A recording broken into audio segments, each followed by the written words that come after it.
আসসালামু আলাইকুম এভরিওয়ান। আজকের রেসিপি মোগলাই পরোটা। তো মোগলাই পরোটা তো আমরা সবাই পছন্দ করি। আর মোগলাই পরোটা কিন্তু আমরা পেঁয়াজ ডিমের মধ্যে গুলিয়ে ওইভাবেই ভিতরের পুরটা রেডি করি। তবে আজকে মোগলাই পরোটার পুরটা আমি একটু ভিন্নভাবে তৈরি করছি। আশা করছি আপনাদের কাছে রেসিপিটি ভালো লাগবে। তো কড়াইতে আমি ৩ টেবিল চামচের মতো সয়াবিন তেল দিয়েছি আর এখানে আমি কুচানো পেঁয়াজ অ্যাড করে দিচ্ছি। পেঁয়াজটাকে একটু ভেজে নিয়ে এখন পেঁয়াজ আর মরিচটা আমি এই সামান্য পরিমাণ ভেজে নিচ্ছি। একদম ব্রাউন কালার করে ভেজে নেওয়ার কোনো দরকার নেই। এরকম ভেজে নিলেই হয়ে যাবে। তারপরে অ্যাড করে দিচ্ছি ডিম। যেহেতু মোগলাই পরোটার মধ্যে তো অবশ্যই ডিম অ্যাড করতে হবে। তো আজকের ডিমটা আমি গুলিয়ে দিচ্ছি না। আজকের ডিমটা আমি একটু অন্যরকমভাবে ভেজে দিচ্ছি। তো এখানে স্বাদ মতো লবণও দিয়ে দিলাম।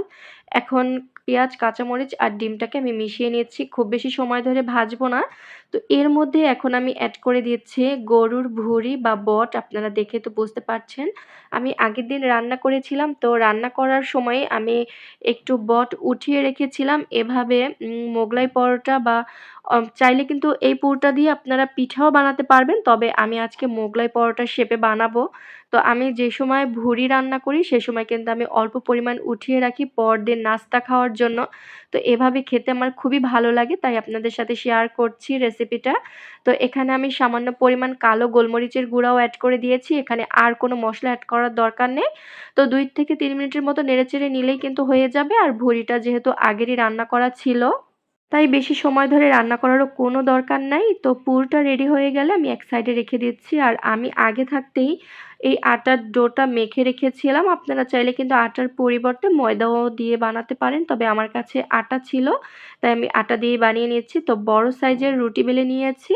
মোগলাই পরোটা বানানোর জন্য তো অবশ্যই বড় সাইজের রুটি বানিয়ে নিতে হবে। তো রুটির উপরে এখন আমি আগে থাকতে যে পুরটা তৈরি করে রেখেছি আর অর্ধেক পরিমাণ এই রুটিটার উপরে আমি দিয়ে এভাবে একটি চামচের সাহায্যে পুরো রুটিটার উপরে এভাবে ছড়িয়ে দিচ্ছি। আমরা মোগলাই পরোটা যেভাবে বানিয়ে থাকি ডিম গুলিয়ে ঠিক সেভাবেই আমি করে নিচ্ছি। আপনারা দেখে তো বুঝতে পারছেন। তবে আপনারা চাইলে কিন্তু এই পুর দিয়ে যেকোনো শেপেই নাস্তাগুলো তৈরি করে নিতে পারেন। চাইলে কিন্তু পুলি পিঠার শেপেও বানিয়ে নিতে পারেন। তবে আমি যেহেতু বিকালের ইফতারের সময় খাবো, এ কারণে আমি ঝটপট মোগলাই পরোটার শেপেই বানিয়ে নিলাম। পুর বানাতেও কিন্তু একদম সময় কম লেগেছে। আর এভাবে মোগলাই পরোটার শেপে যদি আপনারা এই নাস্তাটি তৈরি করেন তাহলেও কিন্তু খুবই ঝটপট বানিয়ে নিতে পারবেন। একদম ১০ মিনিটের মধ্যে বানিয়ে ভেজে ফেলতে পারবেন। চুলার আঁচটা কমিয়ে এপিঠ-ওপিঠ উল্টে ক্রিস্পি করে ভেজে নিচ্ছি। দেখুন খুব সুন্দর গোল্ডেন কালার হয়ে এসেছে কিন্তু। আরও একটি মোগলাই পরোটাও আমি একইভাবে বানিয়ে ভেজে নিয়েছি। তো সেটা আর দেখাতে গেলাম না, তাহলে কিন্তু ভিডিওটা অনেক বড় হয়ে যাবে। আশা করছি ভালো লেগেছে। আল্লাহ হাফেজ।